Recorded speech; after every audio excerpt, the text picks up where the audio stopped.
Today was supposed to be our honeymoon, but just as we finished packing and were about to leave, my husband did something shocking. He tore up my passport right in front of me. His smug expression annoyed me. I never wanted to go on this trip with him in the first place. I had planned to go with my mom. Before we got married, I sensed some tension, but I had no idea how deep the issues were between my husband and his mother. I've never heard of a mother-in-law taking over someone's honeymoon like this, at least not in my circle of friends. I was shocked, angry, and creeped out by the situation.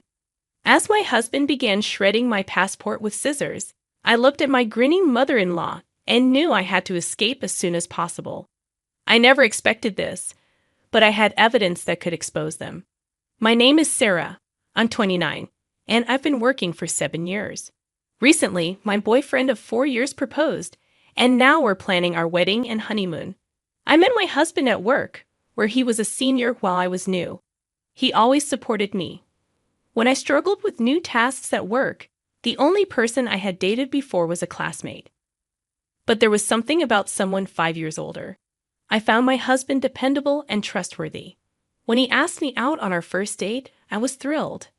I still treasure the dolphin figurine we bought at the aquarium on that date. He mentioned wanting a serious relationship leading to marriage, and I was elated. We went on many dates, and he proposed to me at the same aquarium where we had our first date. Can I really be this happy? That night, I was so excited that I couldn't sleep. I still remember that feeling of pure joy, like my head was in the clouds. Soon after, we visited his parents' home. However, I started feeling uneasy about marriage there. My father-in-law was kind, but my mother-in-law seemed disapproving. She even commented that he could have married someone more impressive than me, which filled me with doubt and anxiety. Despite this, I tried to brush off my concerns as pre-wedding jitters and continued with the wedding plans. During our discussions about married life, both my husband and his mother assumed I would quit my job. Although I once liked the idea of leaving work after marriage, it didn't seem right anymore. Despite my mother-in-law's persistent suggestions to quit, I decided to keep working at the same company alongside my husband. We disagreed on when to officially register our marriage. He wanted to do it sooner, but we compromised and registered shortly after. Although the procedure was mundane, realizing we were officially married brought me immense happiness. We also discussed having a small, intimate wedding.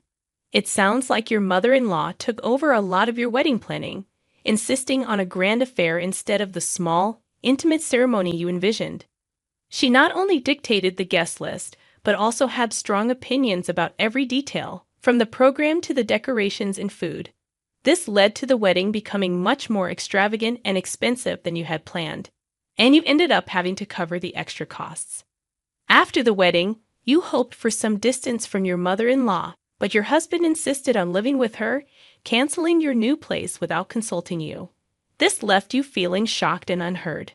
The stress from the wedding planning and now these living arrangements added to your anxiety. Despite these tensions, you were looking forward to your honeymoon abroad, a dream destination you had always wanted to visit. However, your husband's suspicious behavior and the prospect of returning to live with your mother-in-law after the trip made you feel uneasy. Unfortunately, your husband wasn't helpful in planning the honeymoon either, adding to your growing concerns. It's clear that your husband took charge of booking the flights and hotels for your honeymoon, which initially seemed helpful given the excitement surrounding the wedding. However, this turned out to be a foreshadowing of something shocking to come.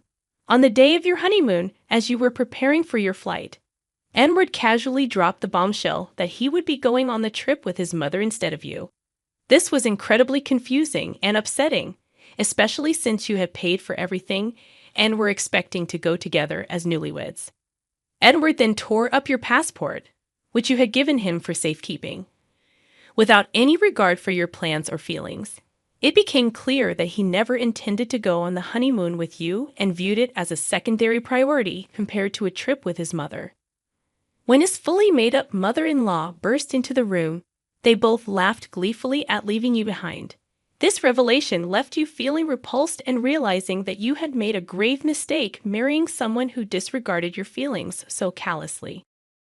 This shocking turn of events made you realize the true nature of your husband and mother-in-law, and you were left feeling betrayed and deeply disappointed. It's devastating to realize that your husband had planned to go on the honeymoon with his mother all along, using the preparations as a guise to prepare for their trip. He booked everything under his mother's name and left you with all the costs. This betrayal deeply hurt you, overshadowing any initial happiness you felt about his involvement in planning. The dreamy wedding and honeymoon you had envisioned were ruined by the interference of your mother-in-law and your husband's deceit.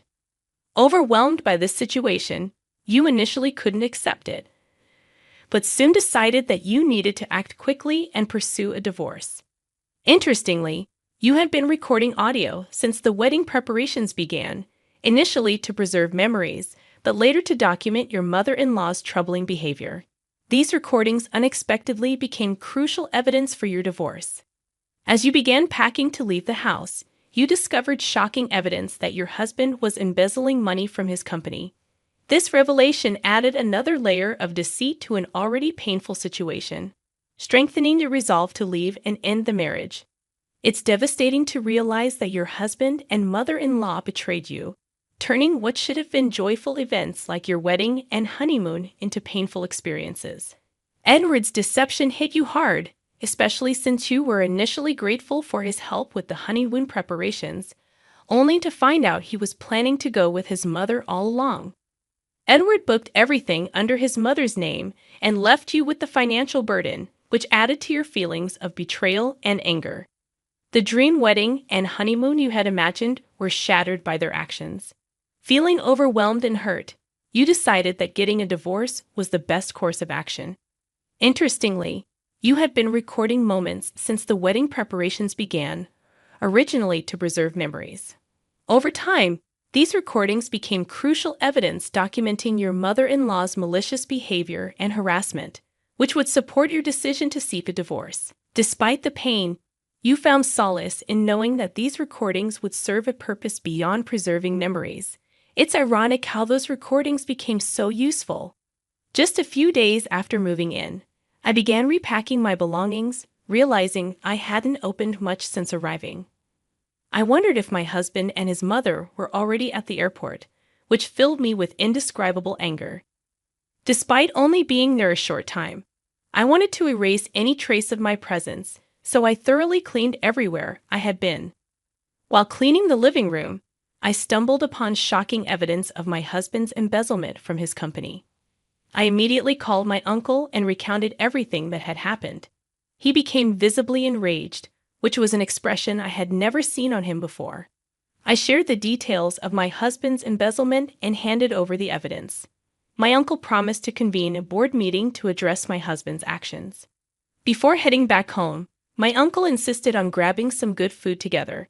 Despite the unbelievable betrayal of having my honeymoon hijacked, I felt genuinely grateful knowing there were still warm-hearted people in my life who cared for me.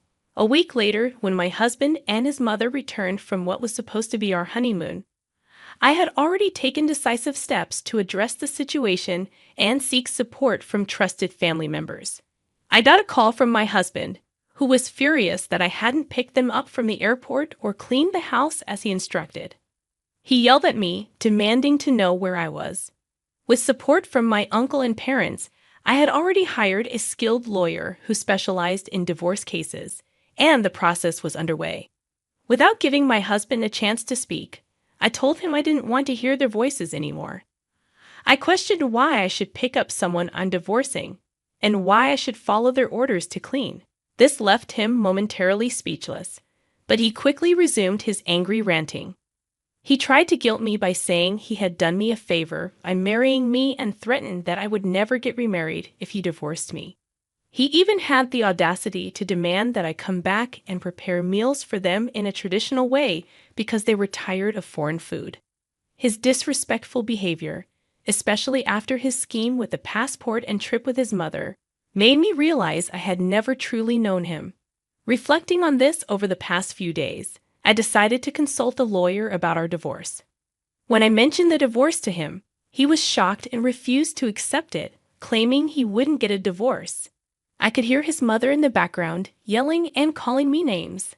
I calmly informed him that I had reported his embezzlement to his company, and they would likely be contacting him soon. I suggested he get his own lawyer and ended the call, sensing his panic on the other end. It wasn't my problem anymore. My husband kept calling, so I simply blocked his number. My uncle knew our honeymoon dates, so right after our conversation, the company summoned my husband based on the evidence I provided. During the meeting, they verified the information and confirmed significant discrepancies in payments. It turned out that the amount my husband embezzled was substantial. In front of the company executives, my husband desperately tried to defend himself by fabricating a story, accusing me of the embezzlement. However, my uncle intervened, stating loudly that I would never do such a thing. They made it clear that my husband and his mother were responsible for the embezzlement, and they were fortunate that the police had not been involved yet. Realizing that the situation was dire and that I was related to senior management, my husband looked defeated. That day, I went to return the wedding gifts to my colleagues since our marriage had ended so abruptly. However, everyone refused, stating that they had given the gifts as a gesture of goodwill. During this interaction, my husband approached me, expressing surprise that I was related to senior management and pleading for forgiveness. He asked if I could persuade my uncle to let him stay at the company and make the embezzlement charges go away. Disgusted by his audacity, I firmly told him that divorce was the only option now, and he needed to face the consequences of his actions. Ignoring my words, he desperately clung on, but my colleagues intervened, and security eventually escorted him away. He was immediately fired from the company, and they are seeking damages for the embezzlement. Afterward, my mother-in-law repeatedly tried to contact my family, likely seeking to meddle further. After consulting with my sensible father-in-law, the calls from my mother-in-law stopped. Initially, he had believed that she was going on a domestic trip with friends and was looking forward to a peaceful week without her constant demands. He later apologized to me, admitting his mistake. Understanding my situation, my father-in-law agreed that I should return to my parents' home and helped me pack. Despite our emotions being high at the time, I went back to my family knowing he was the only reasonable person I could trust in that house. Feeling embarrassed about how my honeymoon was hijacked, I considered resigning from my job. However, my uncle and CEO arranged for me to be transferred to a different office, which helped distract me from the situation. The divorce process with my husband went smoothly thanks to an excellent lawyer. Later, I learned that my father-in-law was involved in planning our wedding and realized my husband had no savings. To cover the substantial alimony, my father-in-law had to sell their family home. Due to rumors and gossip in the neighborhood about my canceled honeymoon, living there became unbearable. My mother-in-law likely couldn't bear the scrutiny, and my father-in-law felt responsible for covering the damages caused by my husband's actions. After being fired and facing damages, my husband suffered a breakdown and moved to a small apartment. Seeing her son distressed, my mother-in-law also became reclusive. My father-in-law, tired of her behavior, considered divorce and asked for help from the lawyer I used. Thanks to the CEO and my uncle, I was transferred to a supportive branch office. I am grateful for their intervention and support. My only regret is missing out on the honeymoon destination we planned. Once things settle down, I hope to take a relaxed trip abroad and move forward from this difficult chapter in my life.